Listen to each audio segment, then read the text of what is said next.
passe para nós um panorama, né, da energia nuclear no Brasil. A quantas anda, quais as expectativas, não é, para, quem sabe, um crescimento na área?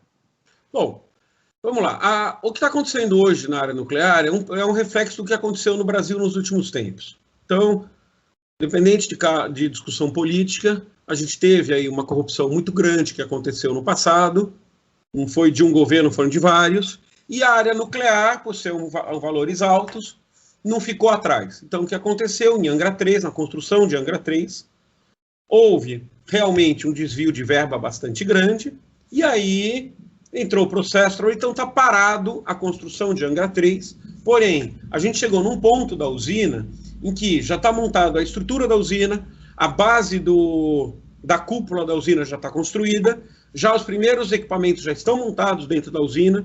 Então, no final das contas, é questão de tempo para a Angra 3 ser construída. Então, teoricamente, nós temos Angra 1, Angra 2 e Angra 3 sendo construída, que deve terminar, e assim que for autorizado a Justiça a retomar as obras, mais 3, 4 anos a usina está construída.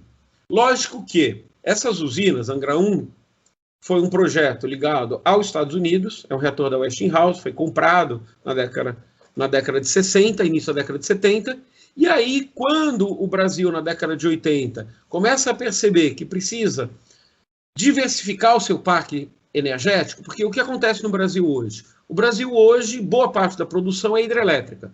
Se você pega um ano de estiagem muito intenso, diminui o nível de água das hidrelétricas, e aí o Brasil começa a sofrer falta de energia, apagões, etc, etc. Nessa época, na década de final de 70, início de 80, começou-se a discutir a diversificação. Essa diversificação, na época, não podia ser termoelétrica a gás, porque o Brasil não havia ideia na época de construir o gasoduto Brasil-Bolívia, o gás brasileiro não é de boa qualidade, tá? Porque o estudo cristalino geológico brasileiro é recente, então, no final das contas, a gente não tem um gás de boa qualidade produzido no Brasil, então partiu-se para a ideia nuclear. Foi feito um acordo com a Alemanha para a compra de 8 usinas nucleares. Então, seria Angra 2, 3, 4, até Angra 9. Tudo tá? Em Angra? Tudo na verdade, não. Na verdade, foi comprado as usinas e ia ser espalhado pelo país. Antes de mais nada, por que Angra? Porque Angra, na verdade, está entre São Paulo, Rio de Janeiro e Belo Horizonte. Então, está mais ou menos próximo dos 3 grandes centros consumidores. Porque essa é uma grande vantagem da área nuclear. Eu posso botar a usina próxima do centro consumidor. Porque hoje, o que acontece com a hidrelétrica? Eu tenho uma hidrelétrica belíssima, é lindo, quem puder visitar, visite Itaipu.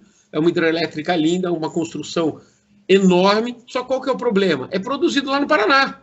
Para mandar para São Paulo, eu boto numa fiação elétrica, essa fiação, por efeito Joule, eu vou perdendo energia, então a eletricidade passa no fio, os elétrons vão batendo nas resistências, como se fosse um chuveiro elétrico, e você vai perdendo energia. Então, hoje, estima-se que a gente chega a perder 30%, 40% da energia produzida na hidrelétrica, perde para o centro consumidor. Então, o que acaba acontecendo? A área nuclear, a vantagem é que eu posso botar uma usina do lado do centro consumidor. E a fiação menor, perda menor. Agora, então eles botaram em Angra, fizeram Angra 2 e 3. Havia uma ideia, aqui agora, Manuel, vou ser honesto com você, boato, houve várias pesquisas, mas o que a gente sempre soube é que eles estavam pensando em 2 usinas nucleares próximas ali, Caraguá, São Sebastião, um pouco mais perto de São Paulo. Tá? Mas isso nunca foi, nem chegou-se a ser cogitado a compra, etc, etc. Tinha uma ideia também de colocar 2 delas perto da Bahia, tá? Para perto de Salvador, etc, entre Salvador e Recife. Nunca chegou-se realmente a ser pesquisado. E aí outras 2 seriam mais próximas do interior de São Paulo, ligadas próximas a rios. Por quê? Você repara que a gente ou bota no litoral, ou bota num grande rio. Isso. Tem que ser permanente para a refrigeração da própria usina. Tá? Existe uma tecnologia muito usada na Europa, que são aquelas grandes torres compridas, em que o ar entra, esfria, só que o custo de refrigeração é mais alto. Então, se você tem água disponível, um grande veio de água, um grande rio, ou, por exemplo, o mar, é muito melhor, porque aí você não precisa ficar depois de usar a água para esquentar, você não precisa ficar esfriando muito essa água para poder reaproveitar, tá?